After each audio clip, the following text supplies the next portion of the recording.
She could hear some tinkly music. It was coming from a little white van that was parked nearby, and Olive could see all sorts of things inside the van. Oh, burger! Those look tasty. Exclaimed Olive. Olive was wearing a white overall and a special paper hat. She could hear strange grunts coming from inside the van. Hello? Are you all right? Asked Olive, and she reached in through the window to help.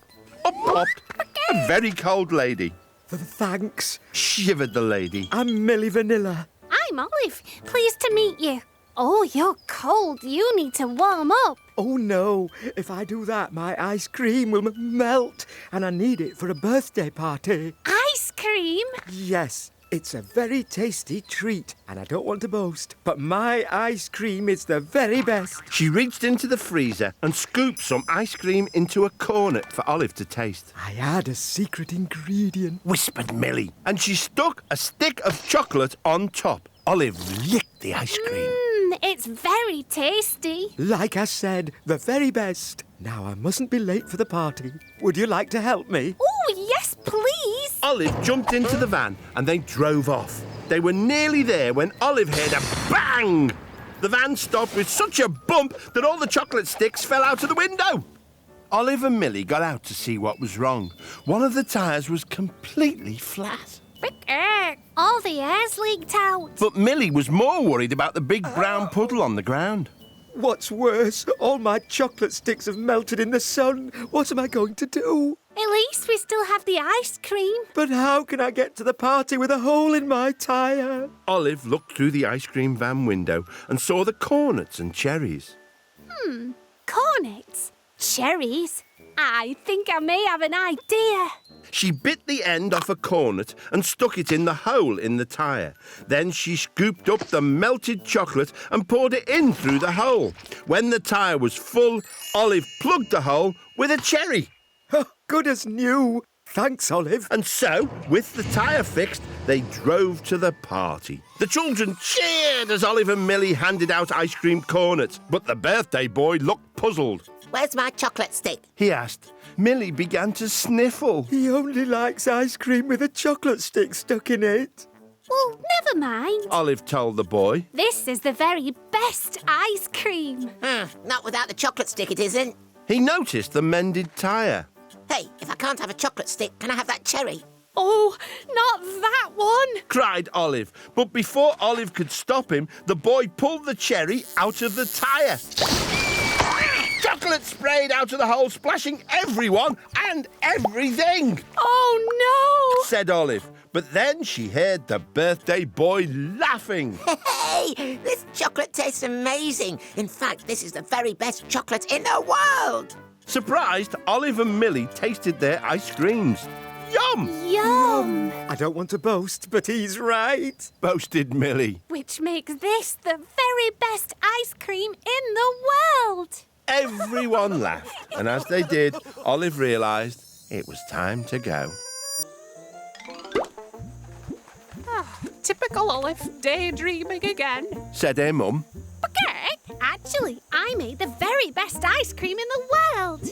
Your head's been in the sand too long, dear. Said Olive's dad. Her little brother laughed.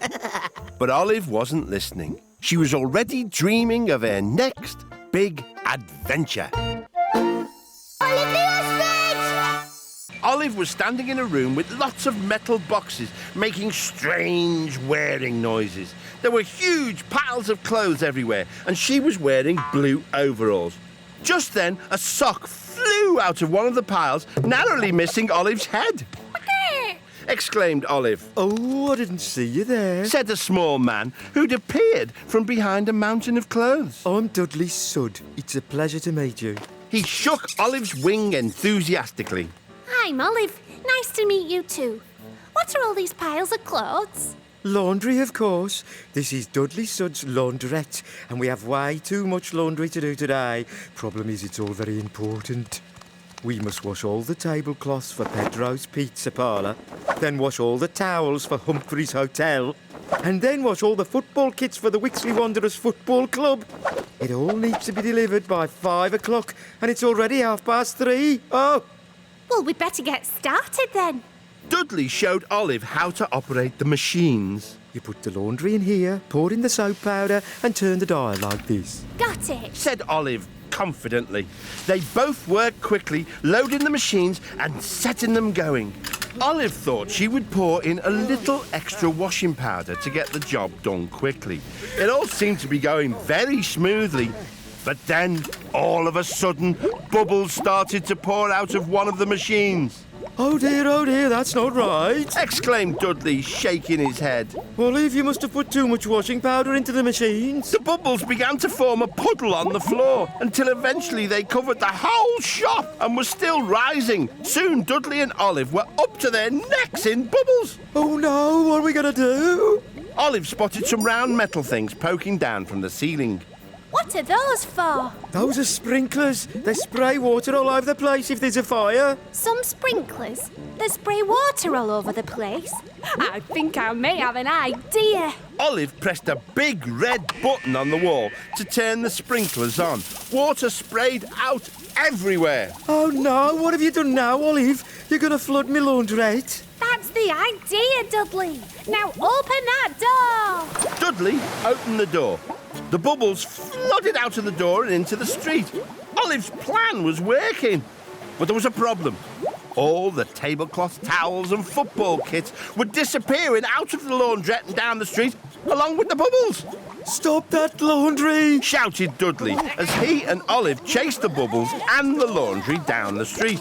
They chased the laundry past Pedro's pizza parlour, Tablecloths, then on past Humphrey's Hotel, towels. then finally past Wixley Wanderers Football Club. Well, I never. Said Dudley as he inspected the football kits hanging on the goal. That was a bit of luck. Yes. Said Olive, pointing down the street. And we delivered all the laundry in time. Dudley beamed. Thank you, Olive. I couldn't have done this without you. Working in a laundrette's loads of fun, but it's really hard. I'm feeling all washed out. They both laughed, and as they did, Olive realised it was time to go.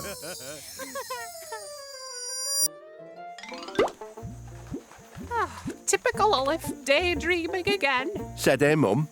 Okay.